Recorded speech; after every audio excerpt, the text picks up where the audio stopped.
आज हम लोग स्टार्ट करेंगे प्रत्यावर्ती धारा। समझ में आ गया ना, और बहुत ज़रूरी है, हम लोग फास्ट तब पढ़ेंगे। तो स्टार्ट करो, चलो हेडिंग डालो, प्रत्यावर्ती धारा।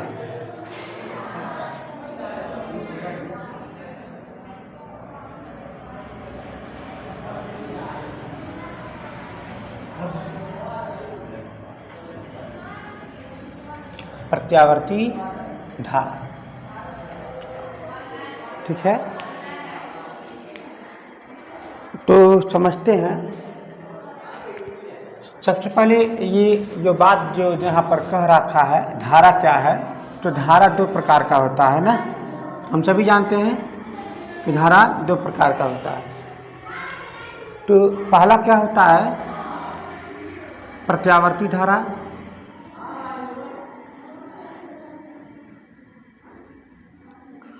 और दूसरा होता है डिस्ट धारा।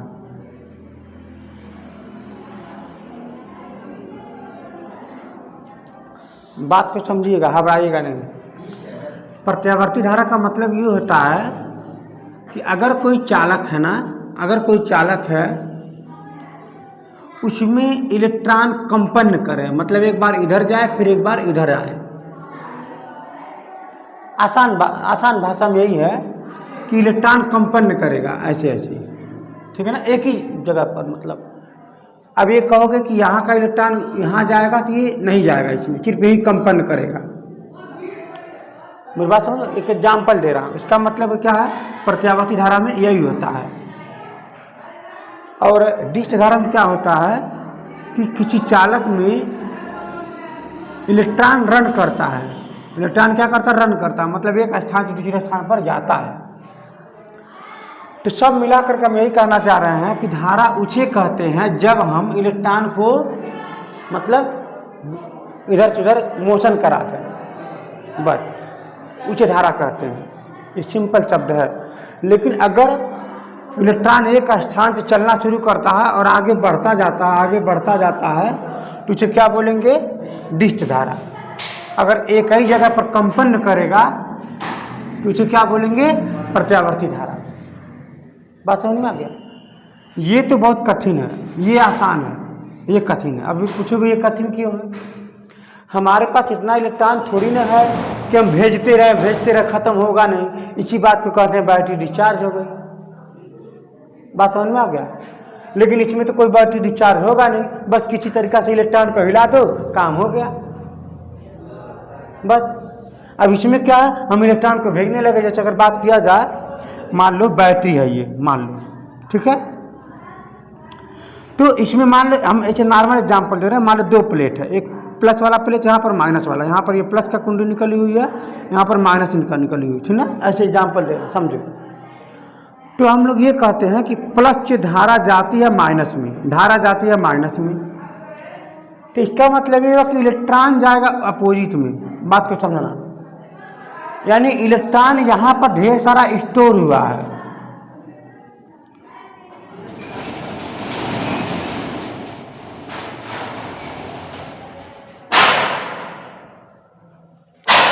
इलेक्ट्रॉन यहाँ पर क्या हुआ है, ढेर सारा स्टोर हुआ है।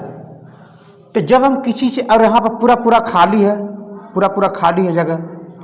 तो जब हम किसी माध्यम से यानी किसी चालक से जब कनेक्शन में जोड़ देते हैं तो तुरंत सभी इलेक्ट्रॉन भागने लगते हैं।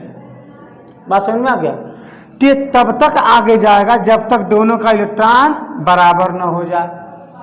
और इसी बात को कहते हैं विभव बराबर हो गया। और जब विभव बराबर होगा तो इसी बात को कहते हैं बैटरी डिस्चार्ज हो गई।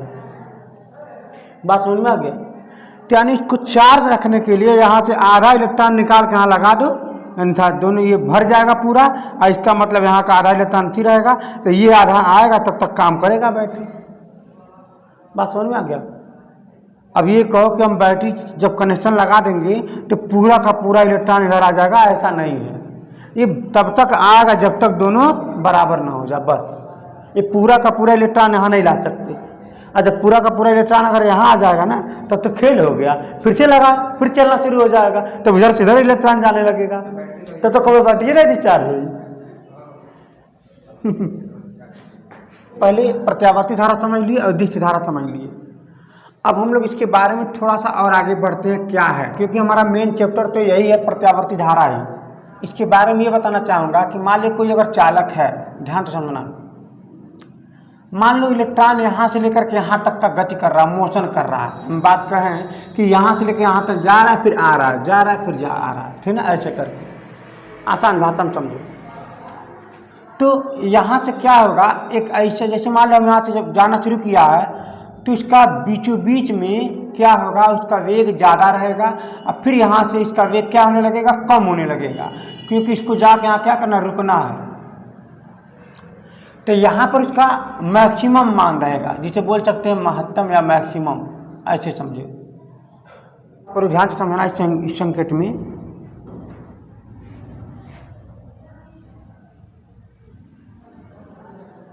देखो ये मैक्सिमम मान है, ये तब प्राप्त हुआ है जब ये 90 डिग्री पर था तब, तो 90 डिग्री मैक्सिमम मान पर हुआ है।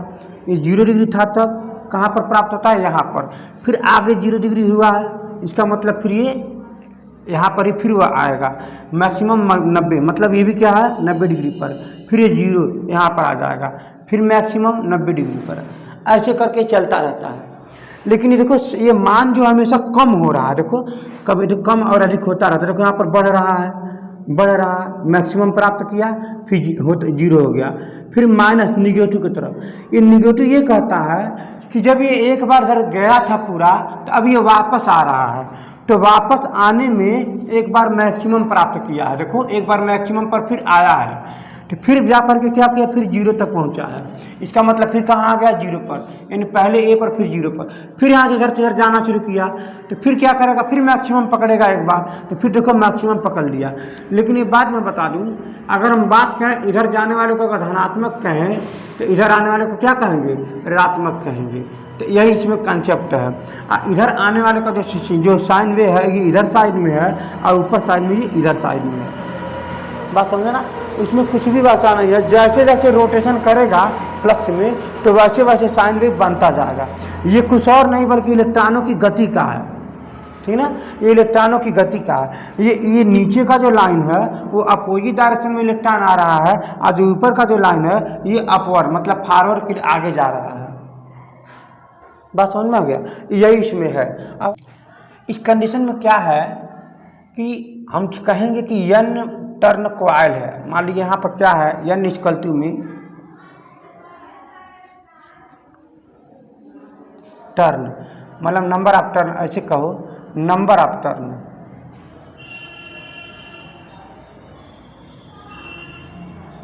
मतलब ये जो तार है ना, तारों के घुमाव की संख्या या नंबर ऑफ कॉइल, ऐसे समझो, ठीक है, नंबर ऑफ कॉइल, ये तार को कितना इसमें घुमाया गया है। अगर मैं बात करूं यहाँ पर ये बी का, बी क्या है यहाँ पर, ये हम कह सकते हैं बी यहाँ पर क्या है, चुंबकीय क्षेत्र है या मैग्नेटिक फील्ड है। तो इंग्लिश में लिखे कि हिंदी में लिखे, आप लोग समझ लीजिएगा, मैग्नेटिक फील्ड लिख देता है, ठीक है।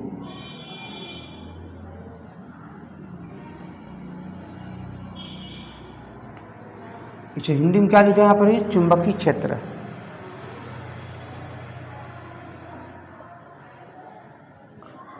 फिर यहाँ पर क्या है, ए, यहाँ ए जो है इस कॉइल का क्षेत्रफल है। इस कॉइल का क्या हो जाएगा, क्षेत्रफल, मतलब पूरे प्लेट का क्या हो जाएगा, क्षेत्रफल ए। तो ए क्या ले लोगे यहाँ पर, ये प्लेट का क्षेत्रफल,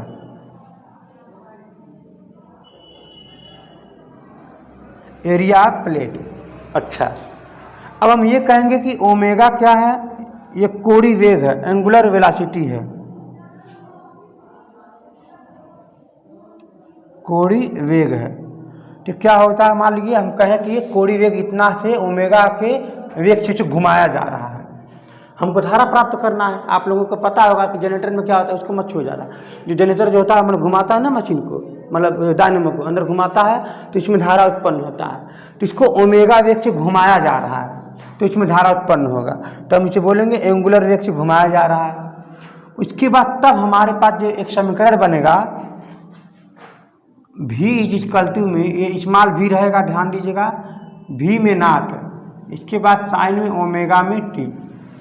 अब ये भी नॉट का मान क्या रखेंगे, ध्यान देना, चलो समझो, जो ये आपका भी मान, भी का जो नाट का जो मान है वो इस्माल भी इक्वल टू में एन बी ए ओमेगा, ध्यान दीजिएगा, एन बी ए ओमेगा, यहाँ पर लिखते हैं एन बी ए ओमेगा साइन में ओमेगा में टी, ये यही आपका समीकरण है।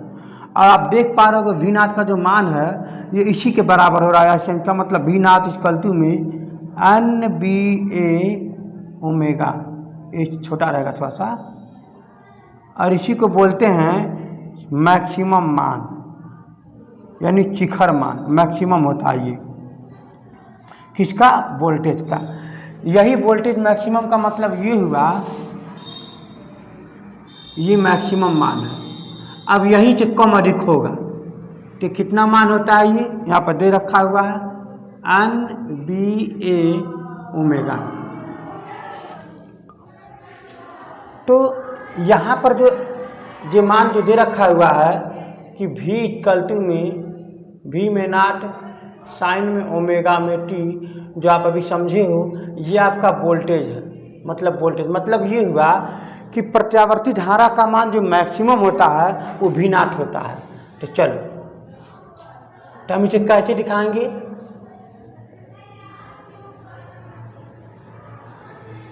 इसका कोई प्लस माइनस नहीं होता है, ये बात ध्यान में रखना, क्योंकि कभी उधर जा रहा है, कभी उधर आ रहा है, कभी उधर जा रहा है, कभी उधर आ रहा है। मैं आपको इसमें समझाया था, इसमें कभी भी प्लस माइनस इधर इधर मत लगाना, ये ऐसे ही रहता है। तो इसका मान क्या आ जाएगा, भी इक्वल टू में भी में नाट साइन में ओमेगा में टी। अगर प्लस माइनस लगा देते हो तो गलती नहीं है, वो सही भी है, लेकिन लगाना ठीक नहीं है। चलो, क्योंकि बैटरी नहीं है, बैटरी में प्लस माइनस चलता है, आप लोगों को पता होगा। तो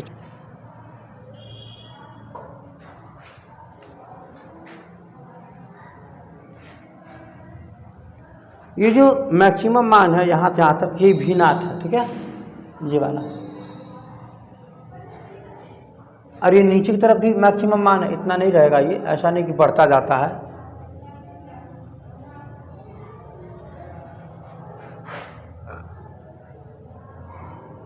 ये क्या जाएगा, माइनस में भी नाट, इसी को बोलते हैं एम्पलीट्यूड या आयाम।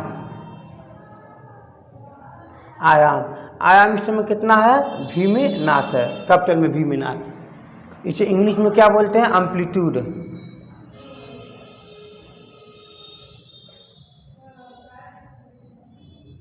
ठीक है, देखो हम अभी भी समझाए हैं कि जब ये एक रोटेशन करता है तो ये एक आधा रोटेशन जब करेगा तो ये यहाँ से यहाँ तक आएगा। तो आधा रोटेशन होने का मतलब केवल 180 डिग्री घूमना, तो 180 डिग्री को कहते हैं पाई। और फिर आधा रोटेशन और घूमेगा तो इसको क्या बोलेंगे, 2 में पाई। बात समझ में आ गया। तो इसका अब यहाँ पर आधा का आधा जब घूमेगा तो इसका मतलब पाई बाई में 2 हो जाएगा, और यहाँ पर कितना हो जाएगा, यहाँ पर ये 3 पाई बाई में 2 हो जाएगा। यहाँ पर इतना है।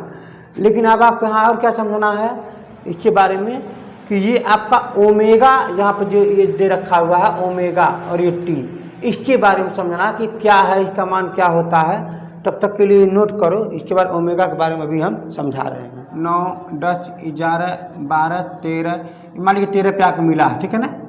तो कोई पूछा इसका 2 सेकंड पर इसका मान कितना है, तो आप बोलोगे 2 है। फिर कोई पूछा कि मान लीजिए अच्छा 8 पर कितना है, तो आप बोलोगे तुरंत कि 1, 2, 3, 4, 5 है। कोई पूछे मान लीजिए 5 पर कितना है, तो आप बोलोगे सर 4 है। कोई पूछेगा उसका मान कोई 4 पर कितना है या 3.5 पर इतना पर कितना है, तो आप बोलोगे 3 है। मतलब समय के साथ साथ मान भी चेंज हो रहा है, ऊपर नीचे हो रहा है। फिर देखो 8 पर 5 पर पहुंच गया, अब फिर जैसे ही 9 जा रहा तो देखो मान घट रहा, तुरंत फिर नीचे यहाँ आने लगा, नीचे 4, फिर देखो नीचे गया 3, फिर देखो नीचे चला गया 2, फिर देखो नीचे चला गया 1, फिर लास्ट में देखो 0 आ गया। बात समझ रहे हो। तो इसका मतलब ये है कि अपने समय के साथ साथ में अपना दिशा भी परिवर्तन कर रहा है। दिशा का मतलब अभी तो मान लो आगे ही बढ़ा है, अब फिर देखो नीचे जाने लगा, मतलब एक बार तो आगे गया था फिर एक बार पीछे जाने लगा। तो ये जो बनेगा आगे वो पीछे जाने के लिए है, और जो ये जब बनेगा वो आगे जाने के लिए है। बात समझ में आ गया। इसका मतलब ये है कि अगर फिर देखोगे तो यहाँ मैक्सिमम कितना प्राप्त करेगा, यहाँ पर ये अगर ऊपर 5 है तो नीचे भी क्या रहेगा, माइनस में 5। ठीक है ना। और इसी -5 को बोलोगे एम्पलीट्यूड, जो हमने वहाँ पर बताया है, महत्तम आयाम, मतलब सिर्फ आयाम बोलते हैं उसको, मैक्सिमम मान, ठीक है ना, या इसे इंग्लिश में बोलते हैं क्रेस्ट मान एक होता है, समझ में आ गया। तो ठीक है, और इसको आप नोट कर लो, यहाँ से आप नोट, यहाँ पर हम ये कहना चाह रहे हैं, इधर देखो समझ लो कि जब कोई भी कण या कुछ भी हो, जब एक कंपन पूरा कर लेता है, दूसरे शब्दों में ऐसे समझो कि अगर कोई वृत्ताकार पथ पर यहाँ से चलना शुरू किया, यहाँ से चलना शुरू किया, अब फिर ये यहीं पर आ गया, मतलब जहाँ पर चलना शुरू किया था जहाँ से, अब फिर वहीं पर आ गया, इसका मतलब जहाँ से चलना शुरू किया है, जहाँ पर आना था वो आ गया, उतने टाइम में अगर कैपिटल T समय लगा हो तो इसी को कहते हैं आवर्तकाल। क्या कहते हैं? आवर्तकाल। तो वही चीज़ यहाँ पर है। तो जब ये यहाँ से चलना शुरू किया था तो ये वाला आधा है, अभी फिर इसके बाद फिर चल करके यहाँ तक आएगा, इसको बोलेंगे आवर्तकाल। बात को समझना बाबू। तो आप कहोगे सर कितना दूरी तय किया, तो देखो यहाँ से लेकर के यहाँ तक π/2 है, यहाँ से लेकर के पाई है, फिर यहाँ से लेकर के 3π/2 है, फिर यहाँ से लेकर के 2π है, आपको दिख भी रहा है ये 2π दूरी है, यहाँ से लेकर के यहाँ तक चलने में 2π दूरी तय कर रहा है। चलो अब हम आते हैं उसी कंसेप्ट के बारे में समझेंगे, आवर्तकाल के बारे में। चलो आप लोग लिख लीजिए ना तो कॉपी पर, आवर्तकाल किससे दिखाते हैं? T से। उसका इंग्लिश है ना टाइम पीरियड।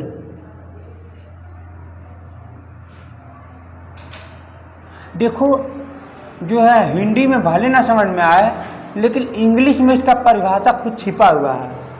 वह टाइम जो आवर्त बार बार दोहराता है, वह टाइम में जितना वो बार बार दोहराता है वो कण।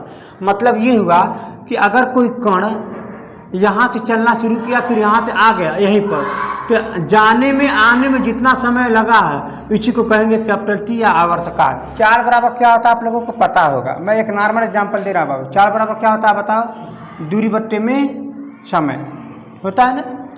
आप इसको और अच्छे से समझना चाहो तो चाल को आप बदल दो कोणीय वेग में, और जो दूरी है ना वो दूरी रहेगा कोणीय विस्थापन में,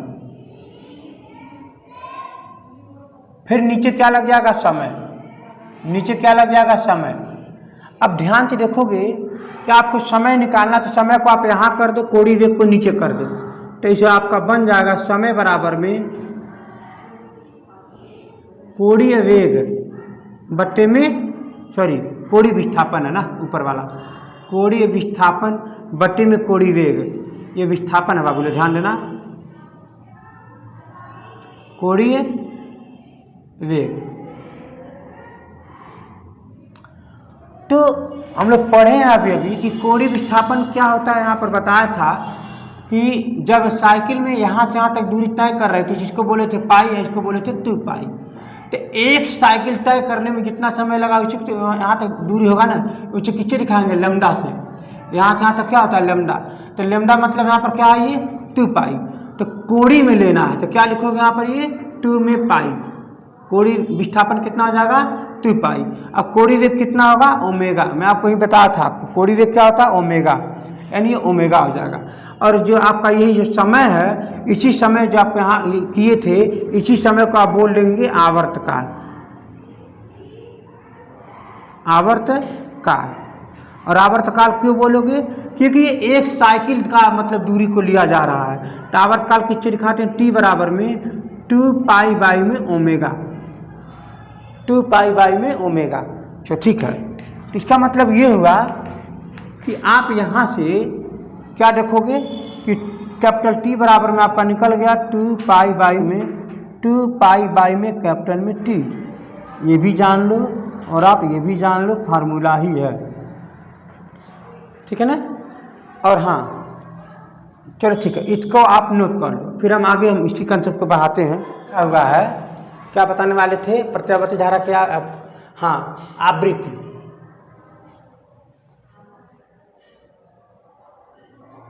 जिसे इंग्लिश में क्या बोलते हैं? फ्रीक्वेंसी।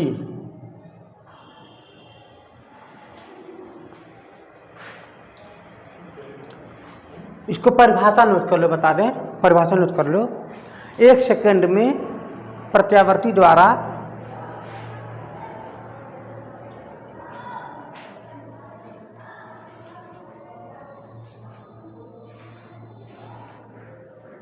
1 सेकंड में प्रत्यावर्ती द्वारा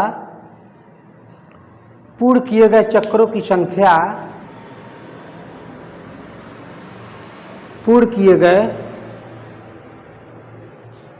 संख्या धारा की आवृत्ति कहलाती है।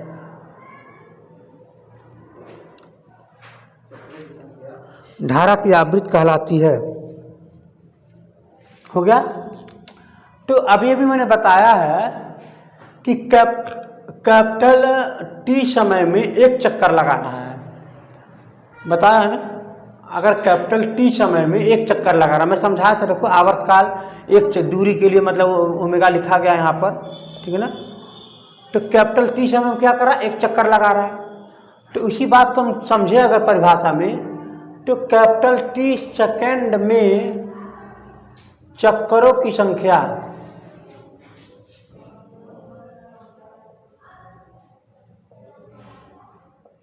संख्या हम 1 मानते हैं। भाई कैपिटल टी सेकेंड में तो 1 ही होता ना, 1 ही तो हो रहा है। तो हम ये बोल रहे हैं कि मान लीजिए अगर 1 सेकंड में चक्करों की संख्या निकालना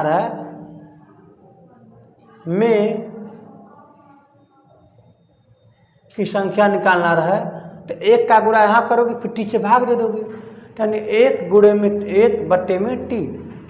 इसका मतलब ये हुआ 1 सेकंड में चक्करों की संख्या आ गया 1 में कैपिटल में टी। तो यही तो है, 1 सेकंड में चक्करों की संख्या 1 में टी। इसका मतलब इतना हर्ट। अगर बात किया जाए, इसी को चक्करों की संख्या को बोलते हैं आवृत्ति 1 सेकंडों में। पीछे बोलेंगे आवृत्ति किससे दिखाते हैं, यफ से दिखाओ या स्मॉल एन से दिखाओ, से दिखाओ। इसका मतलब ये है कि इतना बराबर क्या होगा 1 में कैपिटल में टी। इसका मात्रक क्या हो जाएगा, हर्ट। ठीक है ना। चलो बाबू समझो। तो अभी भी आप समझो कि स्मॉल एफ या स्मॉल एन बराबर में 1 में टी हर्ट होता है। बात समझो। तो जो यहाँ पर जो समझे हो, देखो ओमेगा इक्वल टू में, यहाँ पर आप समझो ओमेगा इक्वल टू में 2 में यहाँ पर ये कैपिटल में टी। समझो, यहाँ पर ध्यान से देखो।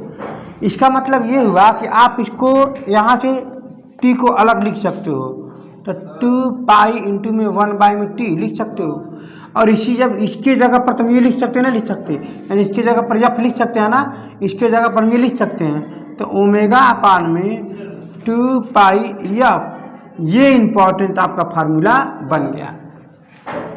अब हम ये सब क्यों बता रहे हैं, आपको ये समझना बहुत ज़रूरी है। हम जब साइन वेव जब लिख रहा था यहाँ पर आई इज इक्वल टू में लिख रहा था आई में नाथ साइन में ओमेगा में टी। यही ओमेगा का मान यहाँ पर ये रख सकते हो। इसका मतलब आई इज इक्वल टू में आई में नाथ साइन में, इसका मान कितना आ जाएगा 2 इंटू में टी। ये बहुत जरूरी है जानना। ये वाला टी तो ये वाला यहाँ पर है, लेकिन सिर्फ ओमेगा के जगह पर मैं इतना रखा हूँ। बात समझ में आ गया। तो अब आपसे मैं एक सवाल देता हूँ यहाँ पर, कभी कभी आपसे पूछता है, ध्यान से समझिएगा। यहाँ से कभी कभी पूछता है, जहाँ तक समझ में आ गया सबको ना, यहाँ तक समझ में आ गया सबको। तुम लोग बोल कहाँ मेरे घूस में लाठी तो रहेगा जी। हाँ, यहाँ तक समझ में आ गया कैसा। ये ओमेगा का मान रखो, मैं 2 यहाँ पर रख दिया। तो अब मैं देखता हूँ यहाँ पर कि एक समीकरण मतलब एक दे देता हूँ कि आई इज इक्वल टू में 300 आई साइन में, यहाँ पर मान लीजिए देते हैं कि 400t, ऐसे करके मैं दे दिया 400 में t। इस समीकरण से आपको निकालना है फ्रीक्वेंसी। क्या निकालना है, फ्रीक्वेंसी। तो आपको पता होगा ये आपका ओमेगा है। ये क्या है, ओमेगा है। देखो ये क्वेश्चन यहाँ से बनता है, और ये मैक्सिमम बता दो 2 नंबर का बनता है। एक या 2 नंबर का, यहाँ से कुछ भी दे सकता है। यहाँ पर भी दे सकता है, यहाँ पर आई दे सकता है, कुछ भी दे सकता है। मैं इसके बारे में पढ़ाऊंगा आगे कैसे कैसे ये है। हाँ, तो आई रहेगा धारा है, यहाँ बिल्कुल है। भी रहेगा वोल्टेज है। लेकिन प्रतिरोध में ऐसा मत बनाना, प्रतिरोध में ऐसा नहीं होता है, समझ गए। तो इसका मतलब ये हुआ कि यहाँ पर ये आई है, तो यहाँ पर जो ये दे रखा है 400, ये ओमेगा होता है, ओमेगा हम जानते हैं यहाँ पर दे रखा है फार्मूला में, क्योंकि 2 पाई एफ। तो इसी बात को हम बोलेंगे यहाँ पर, इसी बात को बोलेंगे कि जो आपका 2 पाई एफ है वो आपका क्या है, 400 है। क्या है, 400 है। बोल हाँ है ना, जो 2 पाई एफ है वो 400 है। क्यों, क्योंकि यही तो हमारा दे रखा है ओमेगा, यही तुम्हारा दे रखा है ओमेगा। तो आपको यहाँ से क्या निकालना है, एफ निकालना। तो एफ निकालने के लिए क्या करोगे, 400 अपान में क्या आ जाएगा, 2 पाई, 400 अपान में 2 पाई। तो यहाँ से इसको कैंसिल कर लोगे तो आपका क्या बन जाएगा, 200। यानी इसका मतलब एफ इक्वल टू में 200 अपान में 22/7, तो 7 ऊपर चला जाएगा। बात समझ में आ गया। तो अब इसको आप भाग दोगे तो इससे 9 होता, आप ऊपर गुणा कर लो तो 7 दूना 1400, 32 में क्या लिख दोगे, 22। अब इससे भाग देना तो इतना हॉट लिख देना आंसर, साइन में ओमेगा में टी। आप लोगों को ये बात तो पता चल गया होगा, 2 पाई एफ क्या होता है, ओमेगा। यहाँ पर लिख सकते हो आप, ये भी लिख सकते हो यहाँ पर 2 पाई बाई में कैपिटल में टी, क्योंकि एफ बराबर में 1/t होता है, ये भी आप लिख सकते हो यहाँ पर। यानी सब मिला करके आप अगर इसकी जगह पर हम ये कह दें तो इसको गलत मत मानना। यहाँ पर हम ये भी लिख सकता हूँ कि 2 पाई बाई में कैपिटल में टी, या सॉरी टी, ठीक ना, ये फार्मूला भी हो सकता है। ये सब एक ही चीज़ है। तो अब हम क्या समझते हैं कि आई हो चाहे भी हो, इक्वल टू में भी में नॉट साइन में ओमेगा में टी। इसमें आप 2 बात पढ़ोगे। क्या पढ़ोगे, औसत मान, औसत मान, या यहाँ पर दूसरा बात क्या पढ़ोगे, दूसरा बात क्या है, ये पहला मान हो गया, दूसरा मान हो गया प्रभावी मान। प्रभावी मान, प्रभावी मान का क्या मतलब, औसत मान तो वैसे ही दिख रहा है, औसत कर देगा। प्रभावी मान क्या होता है, ये क्या समझना है। तो यहाँ पर ये मतलब हुआ कि देखो बाबू लोग, जब हम सिग्नल बना रहे थे तो इसका मान हमेशा घट रहा है, बढ़ रहा है, घट रहा है, बढ़ रहा है। देखो ये बढ़ रहा है, अब फिर क्या हो रहा है, घट रहा है, फिर देखो उल्टा, मतलब नीचे की तरफ बढ़ने लगा, फिर देखो फिर नीचे की तरफ घटने लगा। तो कुछ तो ऐसा होगा जो प्रभावी मान होगा, मतलब ये हमेशा उतना प्रभाव करेगा, ठीक है ना, हमेशा उतना प्रभाव करेगा। तो इसी हमेशा प्रभाव को वर्ग माध्य मान बोलते हैं। क्यों निकालना है, एवरेज वैल्यू। एवरेज वैल्यू किसी का भी निकाल सकते हो, जैसे यहाँ पर धारा का भी और यहाँ पर वोल्टेज का भी, कोई दिक्कत नहीं है। धारा का निकालोगे तो क्या रखेगा, जैसे मान लीजिए यहाँ पर दे रखा हुआ है धारा एवरेज, मतलब औसत वैल्यू। उस गलती में फार्मूला कहता है कि 1 बाई में 2 पाई, यहाँ पर 0 से पाई, और यहाँ पर क्या हो जाएगा, आई डी टी हो जाएगा। अब सवाल यहाँ ये उठता है कि क्या है औसत वैल्यू का खासियत, हम ये बताना चाहूँगा। मान लो यहाँ पर एक साइकिल है, हम इसको बताना है कि यहाँ पर प्लस में है, यहाँ पर ये माइनस में है। तो अगर ये चीज़ माइनस में प्लस में 5 हो जाएगा, ये चीज़ मान लो माइनस में 5 हो जाएगा।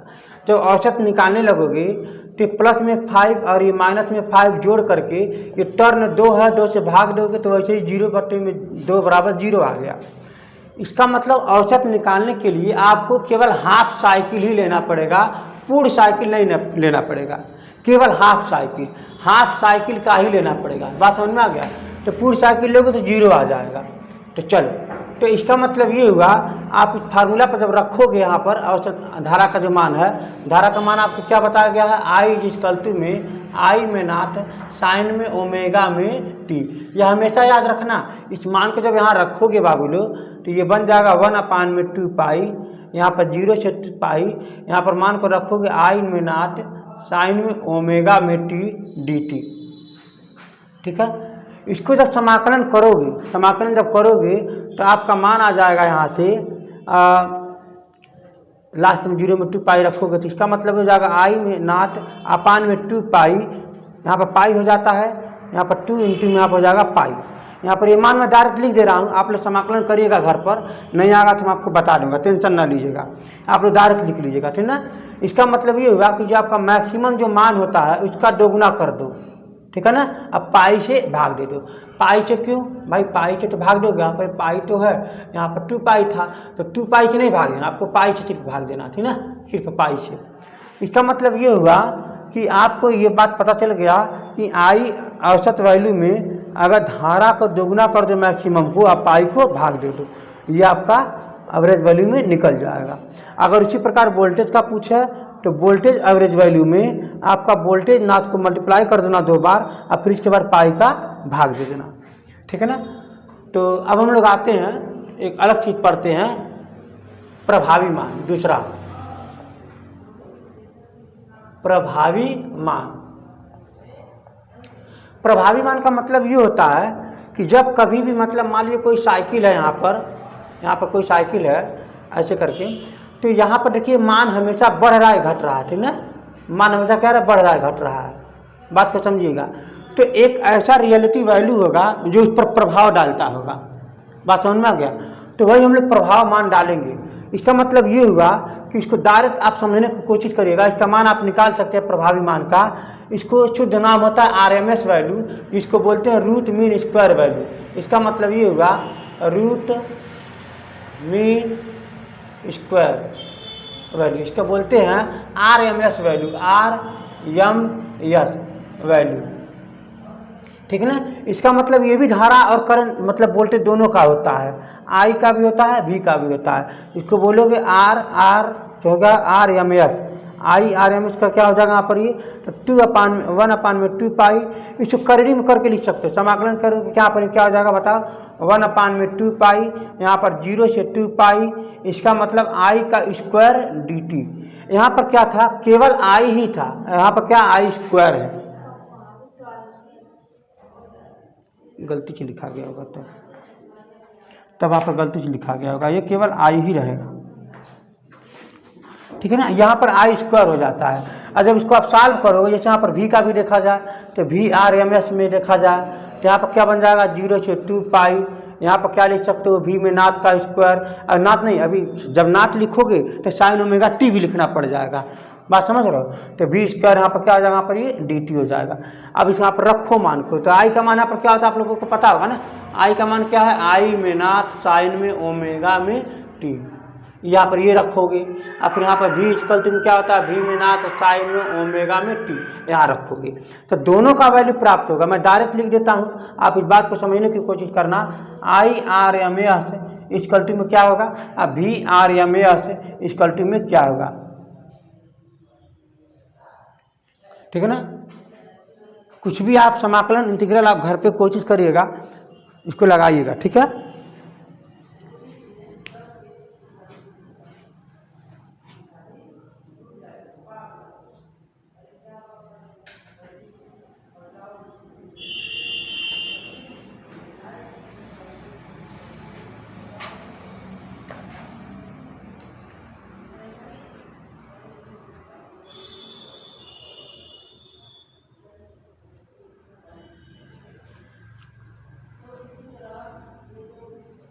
तो यहाँ पर हम डायरेक्ट लिखते हैं, यहाँ पर मान लीजिए V RMS का मान पूछता है और यहाँ पर V RMS का, यहाँ पर I RMS का, तो यहाँ पर क्या लिखेंगे, I मैक्सिमम अपान में रूट में 2। यहाँ पर क्या हो जाएगा, V में मैक्सिमम, इसको नॉट बोले चाहे मैक्सिमम बोले बात एक ही है, रूट में क्या हो जाएगा 2। इसको ऐसे भी लिख सकते हो, V मैक्सिमम अपान में रूट में 2। इसको क्या लिख सकते हो, I में मैक्सिमम अपान में रूट में 2। ये चीज़ आपको याद होनी चाहिए, ठीक है। तो चलो यहाँ से एक आध नंबर का क्वेश्चन बन जाता है कभी कभी। किसका भी मान लीजिए धारा का है, धारा में एवरेज का मतलब क्या होता है, I में मैक्सिमम अपान में 2 में इसके बाद पाई यहाँ से भाग दे दिए, यानी कि इसका मतलब ये हुआ, आप इसको ध्यान दीजिएगा, जब कभी भी ऐसा पोजीशन आए तो इसका मतलब आप 2 अपान में पाई इंटू में I में मैक्सिमम। तो इसको अगर आप सॉल्व करोगे ना तो आपको मिल जाएगा 63 में, मतलब 0 पॉइंट में, आप 0 पॉइंट में 63 इंटू में 7, यहाँ पर इस परसेंटेज के रूप में आ जाता है। इंटू में क्या आ जाएगा, I में नॉट। समझने की कोशिश करना।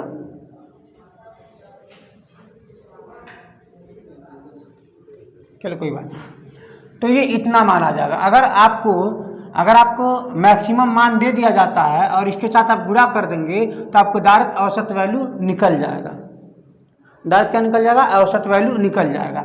अगर आपको परसेंटेज में पूछे तो आप डायरेक्ट लिख सकते हो 63.7%। इसका मतलब ये हुआ कि आई मैक्सिमम वैल्यू का 63.7% जब निकाल दोगे तो वही होता है RMS, मतलब ये भी सही एवरेज वैल्यू में होता है आई का।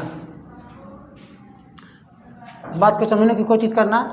इसका मतलब ये हुआ, आराम से बैठे आप लोग, इसका मतलब ये हुआ कि प्रभावी मान को अब हम समझते, इसको नोट कर लेना बाबू लोग, सभी लोग।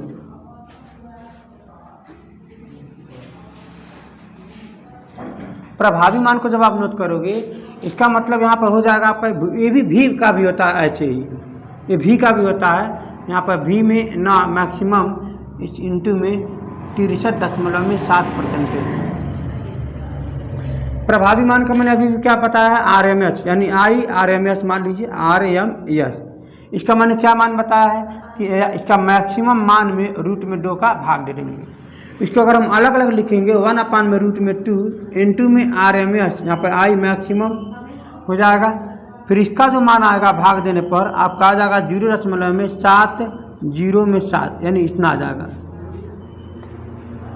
ये परसेंटेज में मैंने लिख दिया है, परसेंटेज में मैंने लिख दिया है, कोई बात नहीं है, ठीक है। चलिए, जब आप इसको परसेंटेज में बदलेंगे तब आपका इसका मतलब ये हुआ परसेंटेज में, इन परसेंटेज में क्या मतलब हुआ कि आई मैक्सिमम का 0.70.7% होता है RMS मान।